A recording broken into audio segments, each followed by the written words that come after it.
Hello people, welcome to Sleepy Classes. आज 9 जनवरी है। Start करते हैं हम प्री क्योर, जिसमें हम प्रीलिम रिलेटेड फैक्ट्स को डिस्कस करेंगे। तो GS2 के पॉइंट ऑफ व्यू से हमारे पास सबसे पहले आज है क्रीमी लेयर। तो क्रीमी लेयर किनको बोला जाता है? इट रेफर्स टू वो लोग जो फॉरवर्ड हैं एंड बेटर एजुकेटेड हैं as compared to the other OBC groups, and इसीलिए वो एलिजिबल नहीं है for government sponsored educational and professional benefits programs. ठीक है जी। तो ये कॉन्सेप्ट काफ़ी टाइम से फ्लोट किया जा रहा था। 1971 में सबसे पहले सत्यनाथन कमीशन था, उन्होंने पहली बार इस टर्म को इंट्रोड्यूस किया। एंड एज यू नो, उसके बाद मंडल कमीशन बैठा था। मंडल कमीशन ने रिकमेंड किया था कि OBCs को भी रिजर्वेशन में इंट्रोड्यूस किया जाना चाहिए, कैटेगराइज किया जाना चाहिए, and accordingly then things follow, rest is history. And इसके बाद क्रीमी लेयर का जो बेसिकली कॉन्सेप्ट हो, generally small section of people है जो ऑक्यूपाई करते हैं top of marginalize communities socio economic hierarchy. तो ठीक है, सोशली एंड इकोनॉमिकली ये थोड़े बेटर ऑफ हैं as compared to the other backward classes.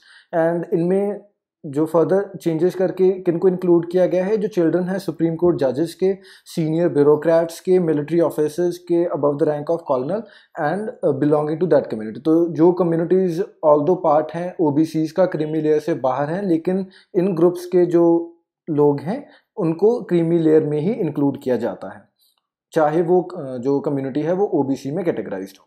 And the concept came into practice in Indira Sahni case 1993। तो इंदिरा साहनी केस काफ़ी इंपॉर्टेंट है रिजर्वेशन के पॉइंट ऑफ व्यू से। 1993 का ये केस है, एंड इसमें सुप्रीम कोर्ट ने क्रीमी लेयर के कॉन्सेप्ट को फाइनली इंट्रोड्यूस कर दिया, क्योंकि पहले टर्म को इंट्रोड्यूस किया था सत्यनाथन कमीशन ने, लेकिन जो हमारी ऑफिशियल पार्लेंस में ये 1993 के बाद ही आया। एंड ये केस और भी ज़्यादा इंपॉर्टेंट है क्योंकि इसमें एक 50% वाली बात भी की थी कि 50% से ज़्यादा जो रिजर्वेशन है वो नहीं होनी चाहिए। ठीक है जी। इसके बाद हम GS3 के पॉइंट ऑफ व्यू से देखते हैं कमिटीज़ एंड पैनल, सॉरी।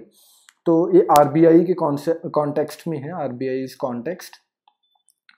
तो सबसे पहले है नंदन नीलेकानी पैनल। तो इसको बनाया गया है टू इम्प्रूव डिजिटल पेमेंट्स। तो ये काफ़ी रीसेंट है, पिछले हफ्ते की बात है। एंड इसके बाद है बिमल जलन पैनल। तो इसको इंट्रोड्यूस किया गया है कि appropriate size of the reserves बता दे सेंट्रल बैंक के, जो उसको मेंटेन करने हैं, एंड कितना डिविडेंड है जो RBI को देना है गवर्नमेंट को। एज यू नो, ये काफ़ी कंटेंशियस इशू रहा था पिछले 1-1.5 महीने से कि गवर्नमेंट डिमांड कर रही थी कि RBI अपने रिजर्व्स को थोड़ा शेड करे एंड गवर्नमेंट को थोड़ा और पैसा दे, डिविडेंड दे। तो ये पहले भी इसी रिलेटेड वेरियस पैनल्स बैठे हैं, जैसे V सुब्रमण्यम पैनल था जो बैठा था 1997 में। उसके बाद उषा थ्रोट है 2004 में, एंड YH मालेगम है 2013 में। तो पहले भी काफ़ी पैनल्स बैठ चुके हैं, and presently we have Bimal Jalan panel. And इसके बाद है हमारे पास YM देवस्थल। तो ये टास्क फोर्स है जो रिलेटेड थी public credit registry of India से। तो PCR हमने कई बार डिस्कस भी किया है हमारे करंट अफेयर्स के वेरियस वीडियोस में। तो अगर you are not aware of it तो आप सर्च कर लीजिएगा।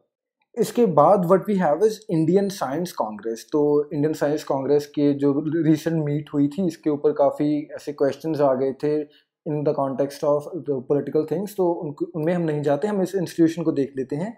तो ये क्या था? प्रीमियर साइंटिफिक ऑर्गेनाइजेशन थी जिसको बनाया गया था ड्यूरिंग द ब्रिटिश एरा 1914 में, एंड कोलकाता वेस्ट बंगाल में इसके हेडक्वार्टर्स हैं।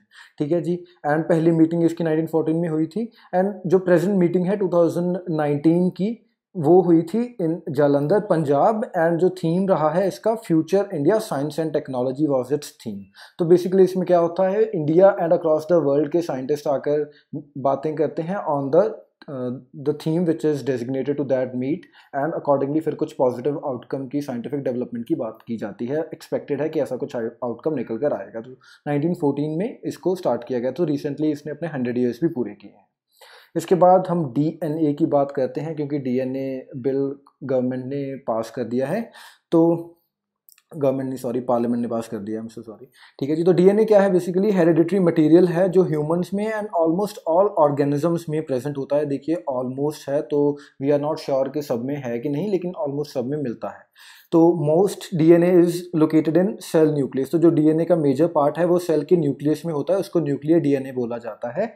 एंड कुछ छोटा सा पार्ट जो है वो माइटोकॉन्ड्रिया में भी प्रेजेंट है। Mitochondria, as you all know, is the power house of the cell. तो एनर्जी प्रोड्यूस करता है माइटोकॉन्ड्रिया, एंड इस DNA को माइटोकॉन्ड्रियल DNA बोला जाता है। एंड अगर आपने जो पेरेंट बेबी का कॉन्सेप्ट अगर आपने सुना होगा तो उसमें भी जो थोड़ा डाउट रहता है वो माइटोकॉन्ड्रियल डीएनए के कारण ही रहता है, क्योंकि जो हमारा न्यूक्लियर डीएनए होता है वो हमने न्यूक्लियस ही चेंज कर दे तो ऑटोमेटिकली न्यूक्लियर डीएनए जो होगा वो चेंज हो जाएगा, लेकिन जो माइटोकॉन्ड्रियल डीएनए होता है वो रह जाता है, तो इसीलिए उसमें भी 100% वो फूल प्रूफ नहीं है।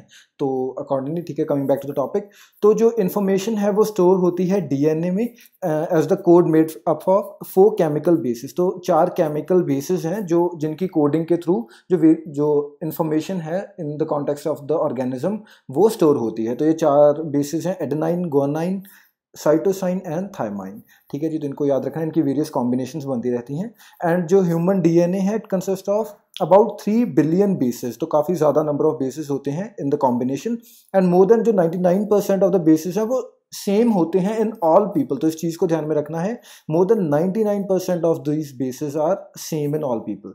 एंड जो इंपॉर्टेंट प्रॉपर्टी है डीएनए की कि ये रेप्लिकेट कर सकता है, तो each strand of DNA in a double helix, अगर आपको ध्यान हो तो कुछ इस तरह से डीएनए बनता है, हम मेकिंग इट करेक्टली, ठीक है जी।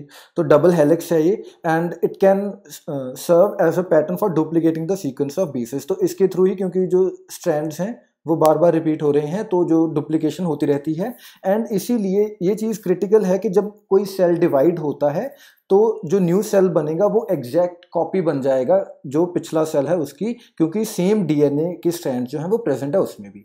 एंड 2 टर्म्स आती हैं, एक डीएनए प्रोफाइलिंग है, एक डीएनए बार कोडिंग है। डीएनए प्रोफाइलिंग को डीएनए फिंगरप्रिंटिंग भी बोलते हैं, एंड ये डिटर्मिन करती है कि इंडिविजुअल्स डीएनए कैरेक्टरिस्टिक्स यूनिक हैं जैसे फिंगरप्रिंट्स है। तो बेसिकली डीएनए प्रोफाइलिंग को ही यूज़ किया जाता है जब कोई क्राइम की इन्वेस्टिगेशन की जा रही है एंड पर्सन लोकेट करना है, तो the DNA profiling is used. And जो डीएनए बार कोडिंग है ये एक स्पीशीज को आइडेंटिफाई करने के लिए है रादर देन एन इंडिविजुअल। ठीक है जी, तो बार कोडिंग एक बड़ी चीज़, उसके नीचे सबसेट है प्रोफाइलिंग।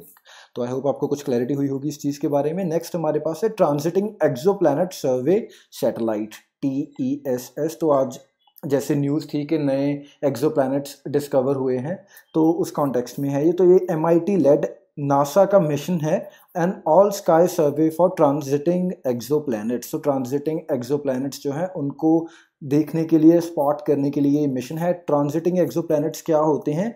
ये वो प्लैनेट्स हैं जो किसी स्टार के अराउंड टू एंड फ्रो घूम रहे हैं, and which can be seen from the telescope. And जो ट्रांजिटिंग प्लैनेट्स को स्टडी करना, उनके थ्रू स्पॉट करना, ये मोस्ट सक्सेसफुल वे है, टेक्निक है फॉर फाइंडिंग स्मॉल एक्सोप्लैनेट्स। क्योंकि जब भी कोई प्लैनेट किसी स्टार के आगे से गुजरेगा तो एक स्लाइट डिम आएगा उसकी इंटेंसिटी में, एंड तब हम स्पॉट कर लेंगे कि एक कितने साइज का, कितना बड़ा प्लैनेट है। तो आइडिया ही होता है, लेकिन हमें स्पॉट करने में आसानी होती है। तो इसको लॉन्च किया गया था 2018 में about the SpaceX falcon rocket, falcon 9 rocket. तो स्पेसएक्स ने लॉन्च किया था इसको 2018 में, काफ़ी रीसेंट है, तो अगेन और भी ज़्यादा इंपॉर्टेंट हो गया हमारे लिए। तो इसके बाद it covers an area of around 400 times larger than that covered by the Kepler mission. तो अगर आपको याद हो तो केपलर मिशन का भी यही एम था, ऑब्जेक्टिव था कि वो भी जो एक्सोप्लैनेट्स हैं उनको ढूंढे। तो ये इनफैक्ट ज़्यादा एरिया कवर कर रहा है उससे। And the test satellite uses an array of wide field cameras to perform a survey of 85% of the sky।